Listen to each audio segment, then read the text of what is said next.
Hello my dear students, welcome to the Shiv classes. आज हम start करने जा रहे हैं क्लास 8 की एनसीईआरटी बुक की एक्सरसाइज 13.1। ठीक, मैंने अपनी प्रीवियस वीडियो में चैप्टर 13 के इंट्रोडक्शन के बारे में डिस्कस किया था। इस वीडियो को देखने से पहले इंट्रोडक्शन वीडियो जरूर देखिएगा, क्योंकि जब कॉन्सेप्ट क्लियर होगा तभी आप एक्सरसाइज अच्छे से सॉल्व कर पाएंगे। So let's start exercise 13.1 and the question number 1 is following are the car parking charges near a railway station up to 4 hours for ₹60। मतलब अगर हम 4 hours चलाते हैं कार, मतलब पार्किंग में रखते हैं तो ₹60 चार्ज लगेगा। 8 hours के लिए ₹100, 12 hours के लिए 140, 24 hours के लिए ₹180। Check if the parking charges are in direct proportion to parking time.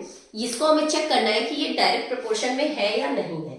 तो मैंने आपको इंट्रोडक्शन वीडियो में बताया था कि डायरेक्ट प्रोपोर्शन में क्या होता है, x1 अपॉन y1 इक्वल होता है x2 अपॉन y2 के। इसका क्या मतलब होता है, या तो दोनों तरफ बराबर से बढ़ रहा हो या तो दोनों तरफ बराबर से घट रहा हो, तो वो हमारा किस में होता है, डायरेक्ट प्रोपोर्शन में होता है। जब आप इंट्रोडक्शन वीडियो देखेंगे तो कायदे से समझ में आएगा। तो x1 upon y1 is equal to x2 upon y2। कह रहा है 4 आवर्स के लिए, ये आवर्स है और ये टाइम है, ठीक है।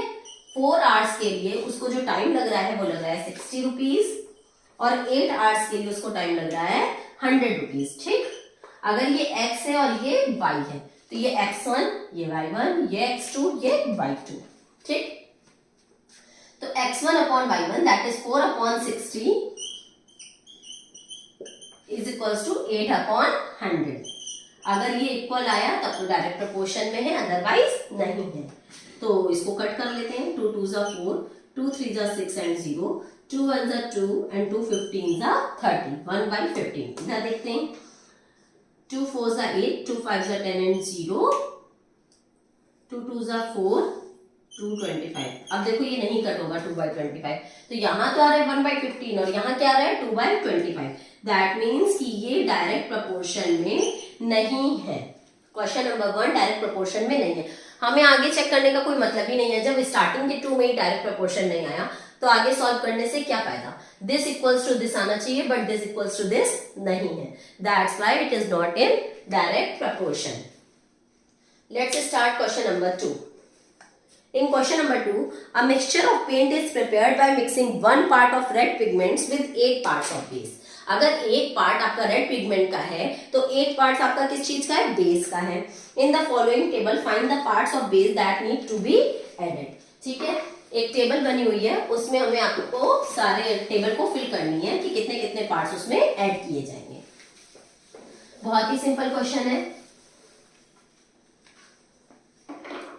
अगर सीधी सी बात है, देखो ये डायरेक्ट प्रोपोर्शन का ही क्वेश्चन होगा। अगर 1 पार्ट रेड पिगमेंट लेते हैं तो 8 पार्ट क्या लेंगे, बेस लेंगे।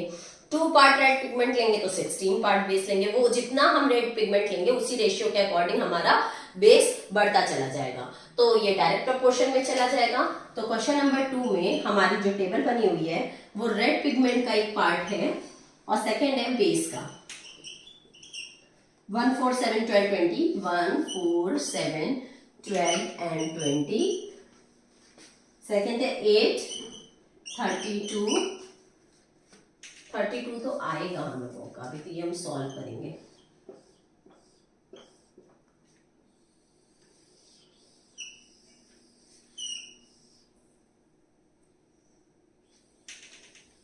ठीक है, मुझे ये टेबल फिल करनी है तो हम इसको फिल करके देखते हैं कि कैसे ये सॉल्व होगा। अब देखो, अगर हम 1 पार्ट रेड पिगमेंट का लेते हैं तो 8 पार्ट हम किसका लेंगे, बेस का। उसी तरीके से अगर हम 4 पार्ट रेड पिगमेंट का लेंगे तो यहाँ पे बेस उतना ही बढ़ जाएगा। तो यहाँ पे भी बढ़ रहा है, यहाँ पे भी बढ़ रहा है। दैट मीन्स हमारा डायरेक्ट प्रोपोर्शन है और डायरेक्ट प्रोपोर्शन होगा तो इसको हमने मान लिया x और इसको मान लिया y। तो x1 upon y1 is equals to x2 upon y2। Okay, x1 आपका क्या है 1, y1 क्या है 8, x2 क्या है 4 एंड y2 क्या है x। ठीक है, इसकी वैल्यू निकालने तो x1 x and 4 8 32। Cross multiply कर दिया हमने, x1 x एंड 4 8 32, तो इसकी वैल्यू क्या आ जाएगी 32। Got it. नेक्स्ट देखते हैं फिर से x1 upon y1 that is 1 upon 8 is equal to 7 upon x। ठीक, अब इसको मैंने x मान लिया, क्रॉस मल्टीप्लाई करेंगे, x 1 जा x एंड 8 7 जा 56। देखो कितना सिंपल क्वेश्चन है, कुछ करना ही नहीं है, बस क्रॉस मल्टीप्लाई किया और आंसर आ गया। सेम इसी तरीके से इसका निकालेंगे, तो x1 upon y1 that is 1 upon 8 is equals to 12 upon x। आप चाहो तो इसको x1, x2, x3 and x4 ले सकते हो, y1, y2, y3 and y4 ले सकते हो, जो मर्जी है बोलो। x1 जा x, 12 8 जा 96। अब यहाँ पे x की वैल्यू क्या आ गई 96। ओके, अब लास्ट लेते हैं, तो 1 upon 8 is equals to 20 upon x, x1 जा x एंड 28 जा 120, सॉरी 160, 28 जा 160, ये हमारा आ गया आंसर। Any problem? सिर्फ दिस अपॉन दिस करके जिसकी वैल्यू निकालनी थी वो निकालते चले गए। ये जरूरी नहीं था मुझे यही लेना था, हम जब ये निकाल लिए अब इसका निकालना है तो हम ये भी ले सकते थे, बट मैंने ये इसलिए लिया क्योंकि यहाँ 1/8 था और यहाँ 1 होने की वजह से मेरा क्रॉस मल्टीप्लाई एकदम सिंपल से हो जा रहा था, इसलिए मैंने सब में यही लिया। Now question number 3।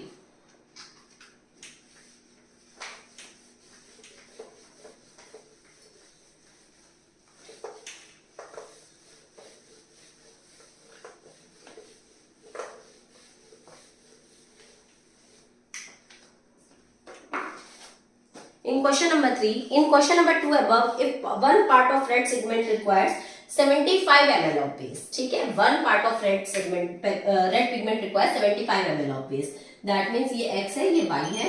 अगर one red pigment का part 75 ml base ले रहा है तो how much red pigment should be mixed with 1800 ml of base, कितना red pigment ऐड करके 1800 ml of base तैयार कर सकते हैं, यही तो क्वेश्चन है ना।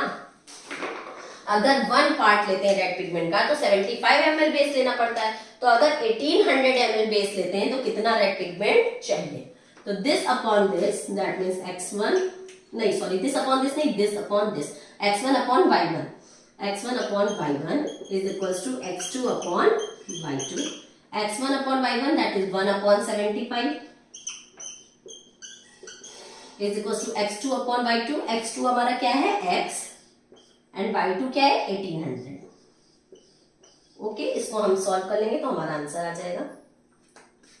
अगर डिनोमिनेटर कट हो रहे होते हैं तो हम कट कर देते हैं, तो 5 की टेबल से पहले कट करके थोड़ा छोटा कर लेते हैं। 5 1 5, 2 बचा, 2 एंड 5 25, 5 5 25, 5 3 15, 3 बचा, 5 6 30 एंड 0, 15 1 15, 15 2 30, 6 बचा, 15 4 60। अब देखो x1 x, अगर हम क्रॉस मल्टीप्लाई करते हैं तो x1 x एंड 24 1 24, तो हमारी x की वैल्यू कितनी आ जाएगी 24। अगर हम 1 पार्ट रेड पिगमेंट का लेके 75 ml बेस तैयार करते हैं तो 1800 ml बेस लेके हम 24 पार्ट रेड पिगमेंट तैयार करेंगे। ओके, अगर न्यूमरेटर कट रहा है तो कट कर देंगे, डिनोमिनेटर कट रहा है तो कट कर देंगे, बस हमारा फ्रैक्शन एक सिंगल होना चाहिए दोनों तरफ, तभी कट हो सकता है, अदरवाइज नहीं। अगर इसके साथ कुछ ऐड होता, यहाँ पे कुछ भी होता, ऐड सब्ट्रैक्ट मतलब 2 टर्म्स होते, तो ये नहीं कट हो सकता था, जब तक नीचे एक सिंगल फ्रैक्शन के, जब तक आप उसको एक सिंगल फ्रैक्शन में ना चेंज कर दें। ओके, ये था question number 3। Now let's move on question number 4।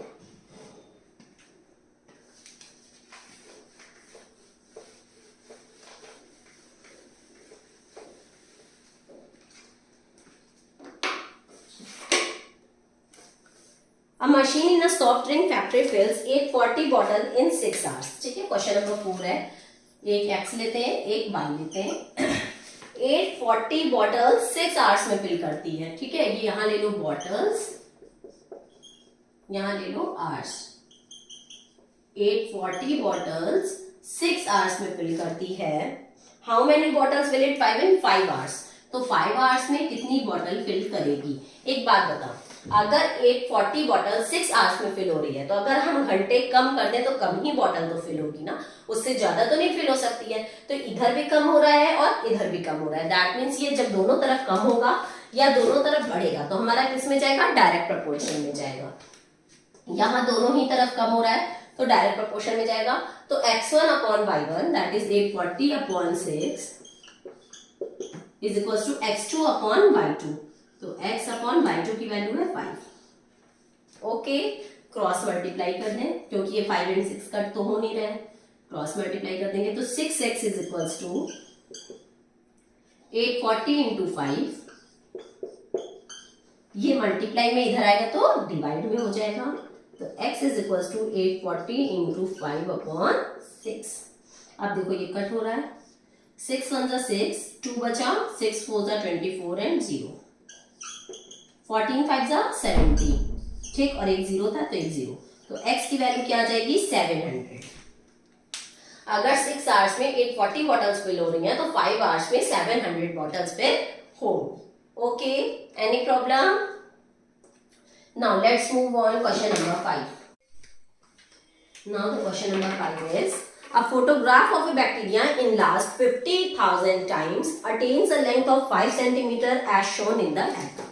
कह रहा है एक फोटोग्राफ है जिसको इनलार्ज किया गया है 50,000 टाइम्स, तो हमें लेंथ कितनी मिलती है 5 सेंटीमीटर। तो what is the actual length of that, that means उसकी एक्चुअल लेंथ क्या थी, क्योंकि हमने तो इनलार्ज करके उसको 5 सेंटीमीटर पे लाए ना, तो उसकी एक्चुअल लेंथ क्या थी। तो एक्चुअल लेंथ निकालने के लिए हम क्या करेंगे, 5 सेंटीमीटर को 50,000 से डिवाइड कर देंगे, क्योंकि उन्होंने कितने टाइम्स उसको वो किया है इनलार्ज 50,000 टाइम्स। तो हम 5 सेंटीमीटर को जब 50,000 से डिवाइड कर देंगे तो हमें पता चल जाएगा कि उसकी एक्चुअल लेंथ क्या थी। ठीक है, इसको कट करेंगे, 5 1 5, 5 10 50, 1 by 10,000, 1 by 10,000, 1 अपॉन 10,000 को लिख सकते हैं 10 की पावर 4, और जब ये ऊपर जाएगा तो क्या हो जाएगा 10 की पावर -4। दैट मीन्स उसकी एक्चुअल लेंथ क्या होगी 10 की power -4।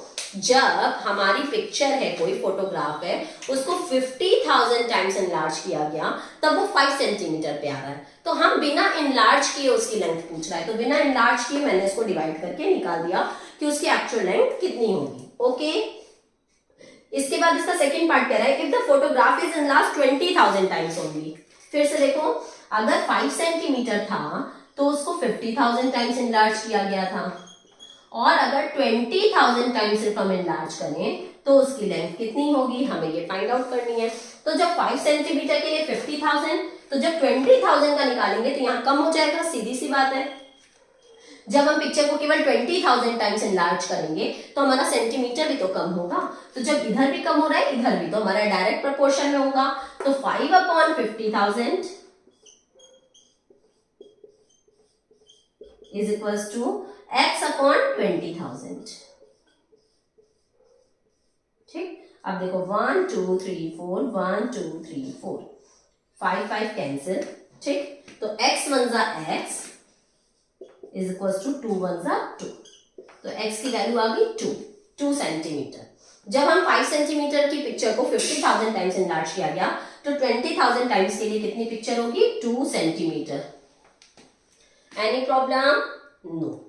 Okay, let's start question number 6।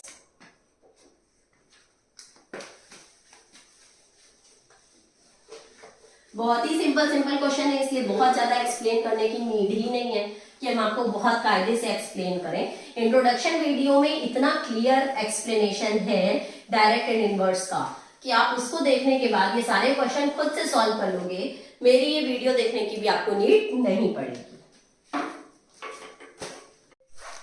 In question number 6, in a model of a ship, the mast is 9 centimeter high, while the mast of the actual ship is 12 meter high। ठीक है, इसमें एक model ship है और एक actual ship है, बहुत ध्यान से देखना। एक मॉडल शिप है और एक एक्चुअल शिप है। ठीक है, कह रहा है कि अगर मॉडल ऑफ द शिप की हाइट जो है वो 9 सेंटीमीटर है तो एक्चुअल शिप की 12 मीटर हाई होगी। ठीक, if the length of the ship is 28 metre, how long is the model ship. Model ship की क्या होगी अगर इसकी लेंथ 28 मीटर होगी। ठीक है, तो मॉडल शिप की कितनी होगी। एक बात ध्यान दो, ये दोनों तो आपका मीटर में, बट ये सेंटीमीटर में। क्वेश्चन हमारा मिसप्रिंट है, यहाँ आपका मीटर होगा। ओके, अब ध्यान देना, मॉडल शेप आपका जो है अगर 9 मीटर होगा तो एक्चुअल शेप 12 मीटर होगा। तो अगर हम एक्चुअल शेप की हाइट बढ़ा दें तो हमारी मॉडल शेप की भी तो हाइट बढ़ जाएगी ना। तो जब यहाँ भी बढ़ रहा है यहाँ भी बढ़ रहा है तो हमारा डायरेक्ट प्रोपोर्शन होगा। डायरेक्ट प्रोपोर्शन का फॉर्मूला होता है x1/y1 that is 9/12 is equals to x2/y2 that is x/28। Okay, अब इसको अगर हम क्रॉस मल्टीप्लाई करें तो 3 3 जा 9, 3 4 जा 12। अब ये देखो डिनोमिनेटर कट हो रहा है, 4 1 जा 4, 4 7 जा 28। Any problem? क्रॉस मल्टीप्लाई कर दे तो x1 जा x इज इक्वल्स टू 3 7 जा 21 मीटर। तो हमारी जो मॉडल शिप की हाइट आएगी वो कितनी आएगी? 21 मीटर। Any problem? सिर्फ मैंने इसको कट किया है, बाकी कुछ नहीं किया है। और डायरेक्ट प्रोपोर्शन में मैंने आपको बता रखा है this upon this equals to this upon this होता है। ठीक है, now question number 7। In question number 7, suppose 2 kg of sugar contains 9 into 10 की power 6 crystals.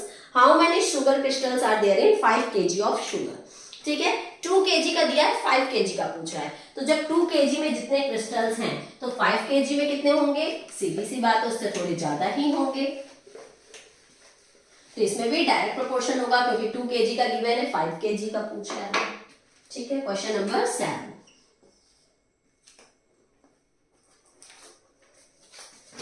यहाँ है KG, that means in KG, और ये है क्रिस्टल्स।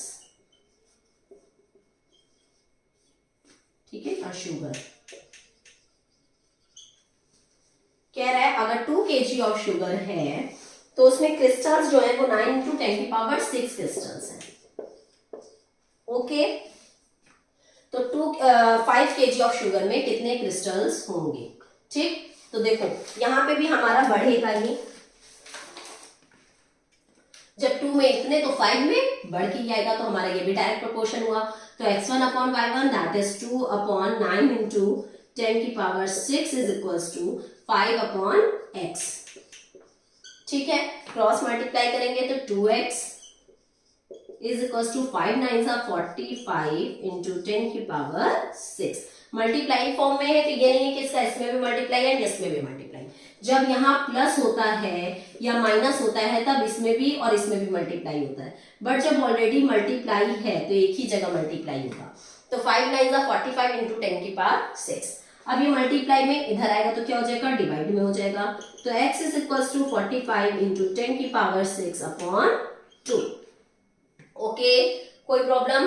अब देखो इसको हम कट कर लेंगे तो 2 2 जा 4, 2 2 जा 4, पॉइंट लगाया, 1 बचा, 2 5 जा 10।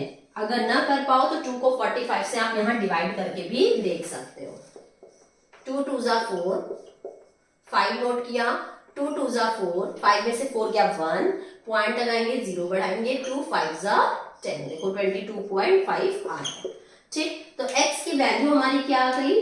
देखो x की वैल्यू क्या आ गई? 22.5 into 10 की पावर 6। ठीक है, मैंने आपको एक्सरसाइज 12.2 में बताया था कि हमेशा डेसिमल के पहले सिर्फ एक डिजिट होनी चाहिए अगर हम उसको स्टैंडर्ड फॉर्म में लिखा है, बट यहाँ पे कितनी डिजिट्स हैं? 2। तो हम पॉइंट को यहाँ से हटा के यहाँ लगाएंगे।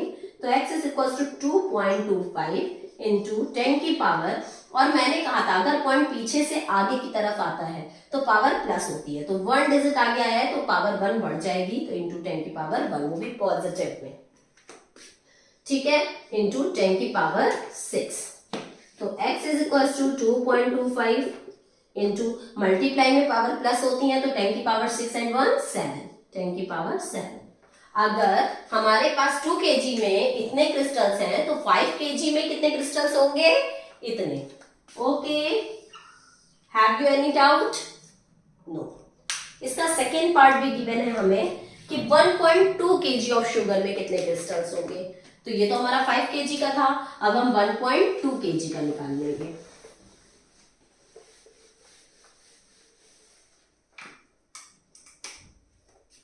कि 1.2 kg में कितने क्रिस्टल्स होंगे। तो दिस अपॉन दिस 2/9 into 10 की power 6 is equal to 1.2 upon x। Okay, तो देखो cross multiply 2x is equal to 1.2 into 9 into 10 की पावर 6। ओके, अब ये मल्टीप्लाई में इधर आएगा तो डिवाइड में हो जाएगा। तो x is equal to 1.2 into 9 into 10 की पावर 6 अपॉन, ये 2 मल्टीप्लाई में था, इधर आया तो डिवाइड में। अब देखो ये कट हो गया, 2 6 12.6 आ गया। कोई दिक्कत? फिर इसको मल्टीप्लाई कर देंगे तो x is equal to 9 6 54, point एक डिजिट के पहले था तो एक डिजिट के पहले लगा देंगे, 5.4 इंटू 10 की पावर 6। यहाँ ऑलरेडी पॉइंट के पहले एक सिंगल डिजिट है, इसलिए हमें इसमें कोई चेंजेस नहीं करना। तो 1.2 kg में कितने क्रिस्टल्स होंगे? 5.4 इंटू 10 की power 6। Any problem? Now let's move on question number 8।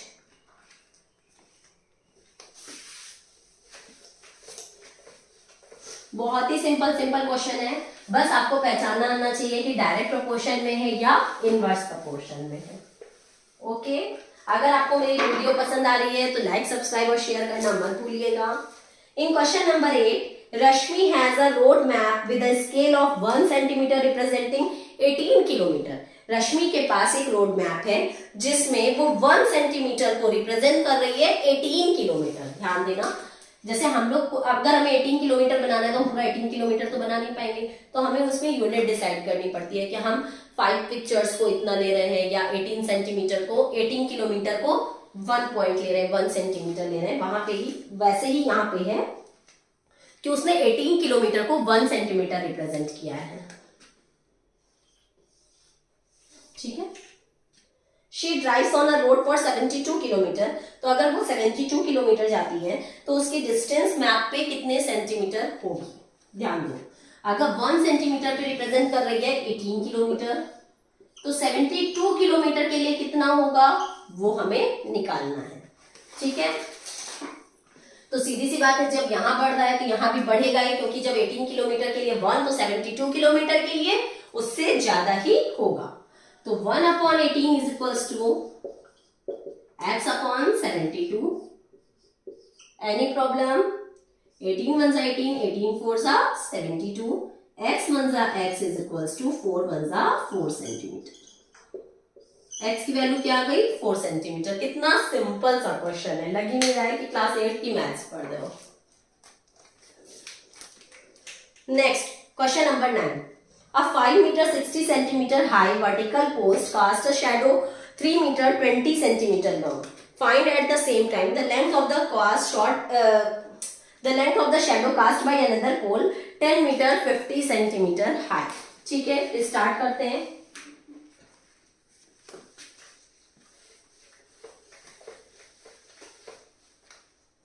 देखो क्वेश्चन नंबर 9, इसमें कह रहा है कि अगर एक वर्टिकल पोल है 5 मीटर 60 सेंटीमीटर का, ये पोल की हाइट गिवन है, पोल की हाइट गिवन है। ठीक है, तो वो शैडो बना रहा है, ये शैडो की हाइट गिवन है कि शैडो कितना बना रहा है। ठीक है, तो ध्यान दो, अगर एक पोल है 5 मीटर 60 सेंटीमीटर का, 5 मीटर 60 सेंटीमीटर का कोई पोल है, तो उसकी जो शैडो बन रही है वो बन रही है 3 मीटर 20 सेंटीमीटर की। ठीक है, ध्यान देना।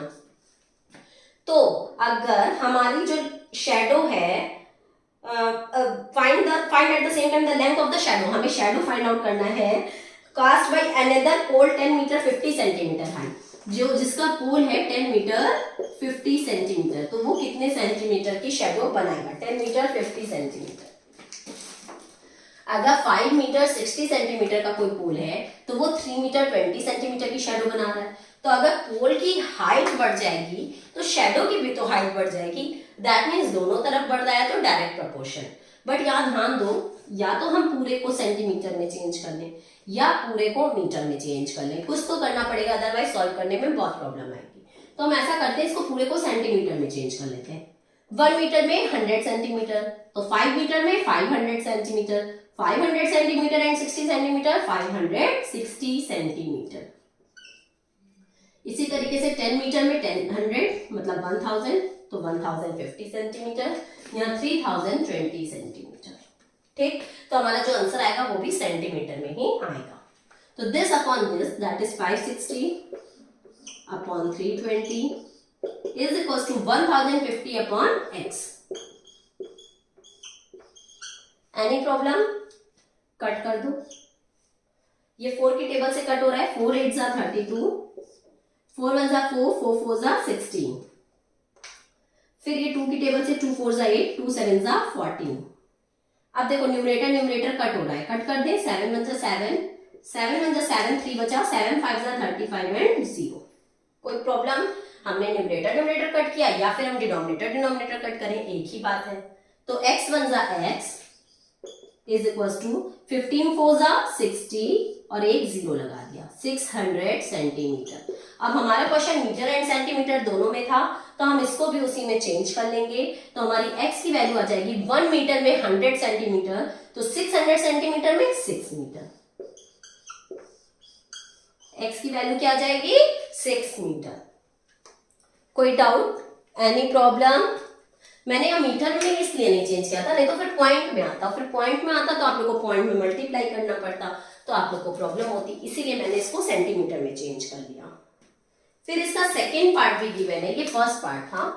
फिर इसका सेकेंड पार्ट गिवन है कि अगर height of the pole which cast a shadow 5 metre long. अब इसमें शैडो दे रखा है और हमें पोल की हाइट फाइंड आउट करनी है, ठीक है।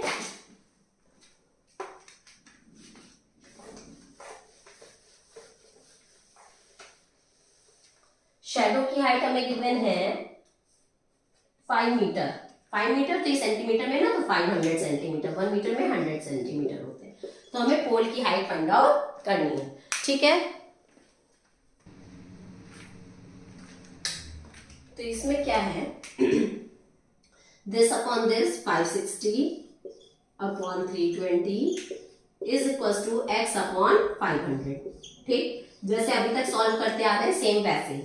इसमें 0 0 कैंसिल, 4 8 जा 32, 4 1 जा 4, 4 4 जा 16, 2 4 जा 8 एंड 2 7 जा 14। अब तो ये कटेगा नहीं, बट 4 से 500 कट सकता है, तो डिनोमिनेटर से डिनोमिनेटर कट कर लो। 4 1 जा 4, 4 1 जा 4, 1 बचा, 1 एंड 0 10, 4 2 जा 8, 2 बचा, 0, 4 5 जा 20, 125। तो x 1 जा x इज इक्वल टू 125 7 जा 175 होता है।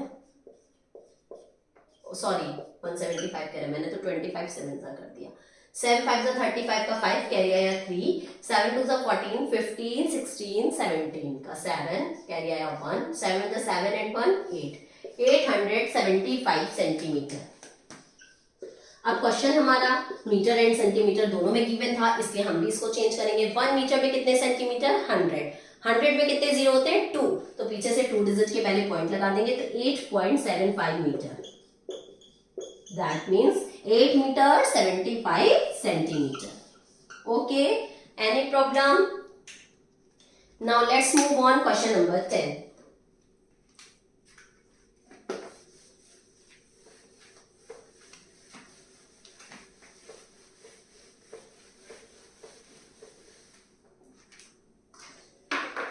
In question number 10, a loaded truck travels 14 kilometre in 25 minutes। ठीक है, एक लोडेड ट्रक है जो कि 14 किलोमीटर चलती है कितनी देर में? 25 मिनट्स में। मतलब ये डिस्टेंस दिया है और ये टाइम गिवन है, ठीक है। 14 किलोमीटर चलती है 25 मिनट्स में। Then if the speed remains the same, अगर स्पीड वो चेंज ना करे तो how far can it travel in 5 hours. तो वो 5 आवर्स में कितनी देर चलेगा? 5 आवर्स में कितने किलोमीटर वो चलेगा, मुझे ये फाइंड आउट करना है। तो ये बताओ, ये तो आपका मिनट में गिवन है बट ये आवर्स में गिवन है, तो इसको भी मिनट में चेंज कर लें। तो 1 आवर में 60 मिनट्स होते हैं,